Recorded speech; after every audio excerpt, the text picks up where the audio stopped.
สบายดีมื้อนี้เฮาว่าสิพากันไปเอากุ้งถอยหลังแม่นบ่แม่นตอน crawfish ครอแดดบ่คือกันบ่อยู่เมืองอันนี้เมืองนิลแฮมบ่นิลแฮมอยู่ออริกอนมันมีหลายแนวเด้เนาะเอาติดตามได้ว่ามันสิเป็นจังไดเอาตอนนี้ก็พากันลงไปมันก็เป็นค่อยลงไปเสียเลยเนาะน้ำห้วยก็อยู่ทางลุ่มพุ่นอยู่นี่ก็เป็นภาคก็เฮาสามารถมานอนได้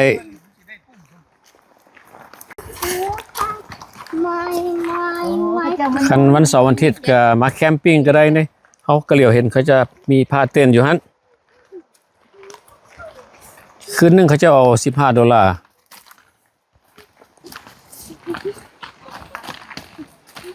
ตอนนี้ก็มาฮอดท่าน้ำแล้วนี่บ่มันบ่ได้เลิกแล้วมันเพียงหัวเข่าอีกนี่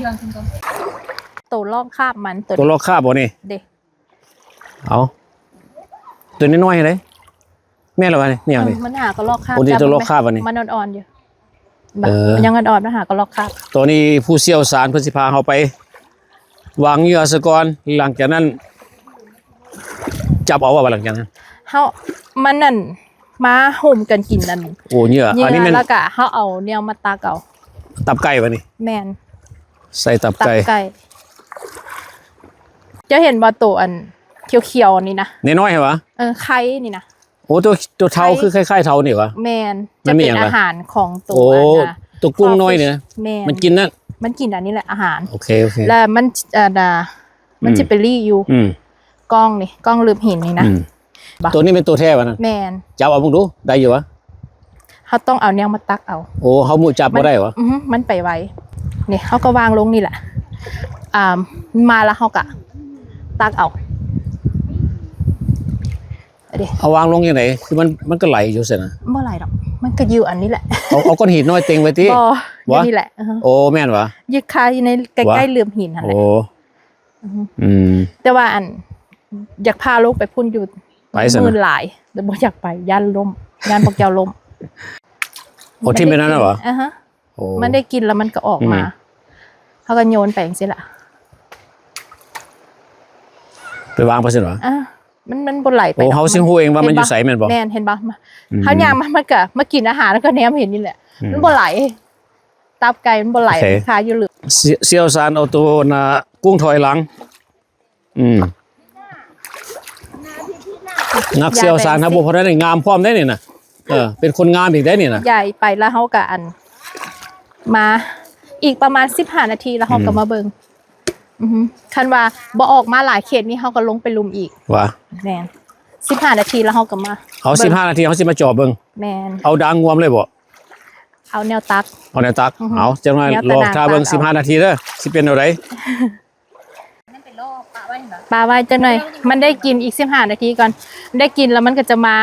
คันถามว่าเขตนี้มันบ่หลายมันบ่มาหลายเฮาย่างอ้อมไปทั้งลุมไปวางอยู่ลุมแล้วไปตักเอาอยู่ลุมเพราะว่ามื้อนี้ก็บ่แน่ใจมันสิมีหลายบ่เพิ่นบ่แดดมันมักแดดมันออกมาลินแดดคันแดดบ่หลายบ่แน่ใจมันสิออกมาหลายบ่มื้อนี้โอ้กำลังออกมามันไต่ค่ะเด้โอ้เด้ตัวนึงก็อยู่นี่เด้โอ้กำลังมาเนาะนี่มันกำลังมามันฮู้จักว่าตับไก่อยู่หม้องใดแม่นมันกำลังออกมามันออกจากหลืมหินมาแล้วสิมาตอบกำลังออกมาเจ้าแดดมันไม่ออกมาหลายกูก็อีกวันนี้เนาะเห็นปะมันไต่เดียวเห็นบ่แดงๆอยู่นี่เอาแม่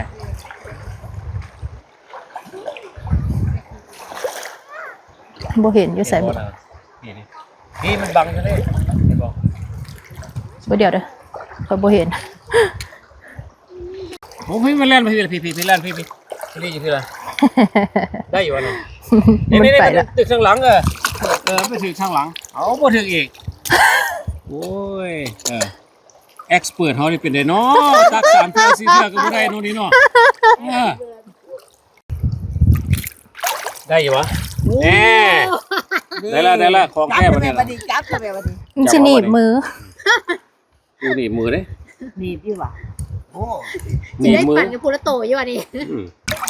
ได้วะแหมเอามือจับเอาดีกูซั่นหนีบมือดิ นาะ บ้านนี้เพิ่นมาพามาเฮา อันนี้มันตักแล้วมันก็เป็นกี่หินแล้วมันก็ล้ม เพิ่นว่าเป็นผู้สำนาญด้วยน่ะ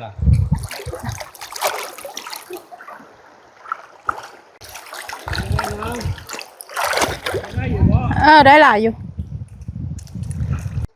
มันมาตอมมันมาตอมตามอยู่นี่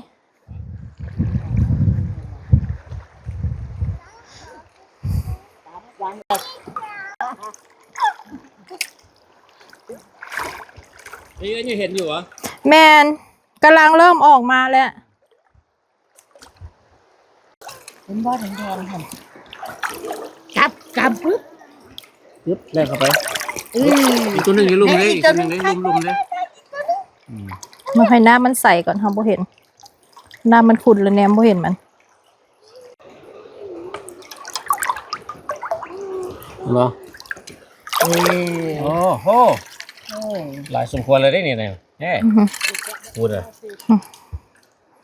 ของแค่มือสบายนี้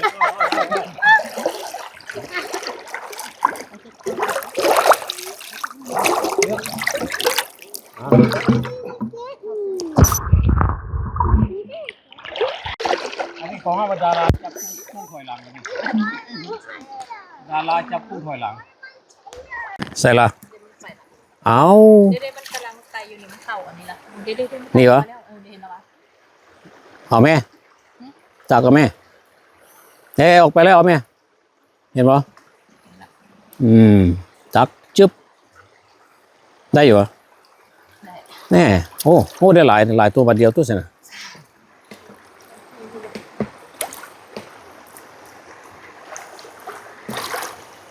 เห็นอยู่เหรอโอ้คือตาดีแท้วะแน่จับปั๊บ บ่ได้จัง บ่ได้ซ้ำธรรมชาติ แคนเบอรี่ขนาดจะพูดประมาณ อืม บักแคนเบอรี่เขาจะเก็บขายอยู่ทางแบรนโดนะ ธรรมชาติงามหลายเด้อ มาจะขี่ขึ้นไปพูดสุด วะทางใต้นี่บ่ธรรมดาเด้อเพิ่นสู้เอาแท้ว่าเนาะไผก็บ่ทันเพิ่น3คน4คนมาแล้วก็กิฟต์อัพแล้วกลับขึ้นไปถึงยูนรถท่าแล้วเพิ่นยังบุกอยู่สู้นักธรรมชาติงามหลายเด้อในนี้เด้อห้วยน้ำลำธารในเมืองนี้ฮาเลมออริกอนใกล้ๆซีไซด์บ่นำไรกุ้งวะหั่น กุ้งนี่มันจะกุ้งถอยหลังมันจะมักไปถอยหลังกุ้งนี่บูได้จ้อยแน่ได้แล้วกุ้งอันคอแดดนี้มันสิออกมาเวลาแดดเด้อแล้วก็ถ้าว่าแดดนี่หลายกว่านี้เห็นบ่ตัวแดงๆแล้วแมนเพิ่นแล้วน่ะบ่แดงๆแล้วแมนอันนี้ก็แมนอันนั้นก็แมนถ้าหากว่าเฮาตั้งอย่างได้นี่ก็ได้หลายอีหลีเนาะถ้าว่าผู้ใดมักแท้ๆก็มาเดี๋ยวเฮาต้องเรียนนำผู้นั้นเด้อผู้นั้นเป็นแชมเปี้ยนเป็นวิชาการแท้ๆแล้วผู้นั้นน่ะเอาได้เรียนนำผู้นั้นวิธีเอาบ่แดงๆเลยมันที่เฮาเห็นแดงๆนี่แม่นมันกุ้งถอยหลังเบิดเวลาเฮาเอานี่นะเอาอันด่างใส่ทางหลังมันคันบ่เอาด่างใส่ทางหลังมันบ่ได้เพราะว่ากุ้งนี่มันถอยหลังเด้เอาตัวอย่างว่าเฮาสิให้เบิ่งตัวนี้เนาะ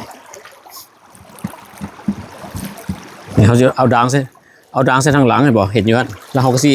กวนมันนิดนึงนี่นะกวนมันเอาตีนใส่เนี่ยมันก็เข้ามาจังซี่แหละปึ๊บแดงแม่นๆแล้วเนี่ยเขาก็จะไปเอาด่างไว้นี่ทางนี้แล้วก็สิเอามือใส่เนี่ยมันก็เข้ามาจังซี่แหละแดงๆนี่แม่นเพิ่นเบิดกุ้งถอยหลังก็จะว่าเขาเห็นอยู่ในห้านอาหารก็แบบนี้แหละที่ว่าแดงๆหลายๆก็เขาเจ้าเอาไปก็มีบางคนก็มากินเนี่ยเขาตีนใส่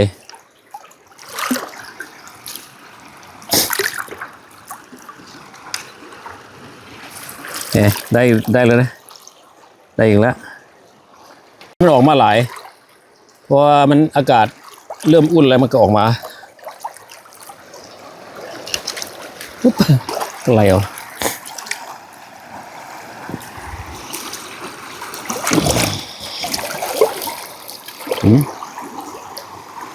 ต้องได้ระวังหน่อยนึงเพราะว่ามันก็กัดมือได้เพราะว่ามันเป็นง่ามเนาะกุ้งถอยหลัง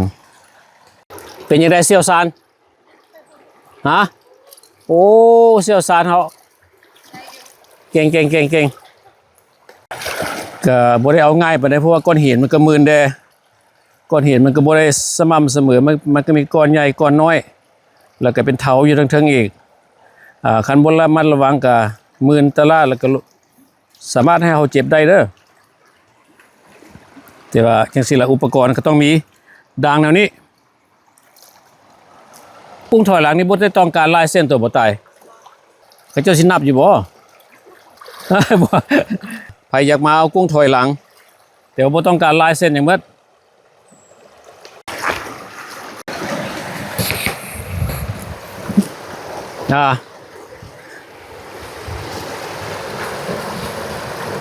เหลียวเบิ้งตอนนี้เขาก็ขึ้นว่ามาฮอดทางขึ้นเป็นที่เรียบร้อยแล้วเนาะเพราะว่าเขาก็สิได้ย่างออกกลับขึ้นไปหารถมันก็ไกลเติบเนาะแล้วก็ขึ้นว่าเขาก็ประมาณจักชั่วโมง2 ชั่วโมงเขาเก็บอยู่นี่เนาะประมาณนั่นแหละเนาะเงี้ยงคู่ได้หลายไปเลยคู่ไปเลยโอ้ก็ว่า2-3 กิโลเนาะก็ว่าคือว่าเอาง่ายๆเขาต้องมีดางมาเต็กแล้วก็มาโรเดอร์โอ้ตัวใหญ่ขนาดเห็นบ่ไอ้บ่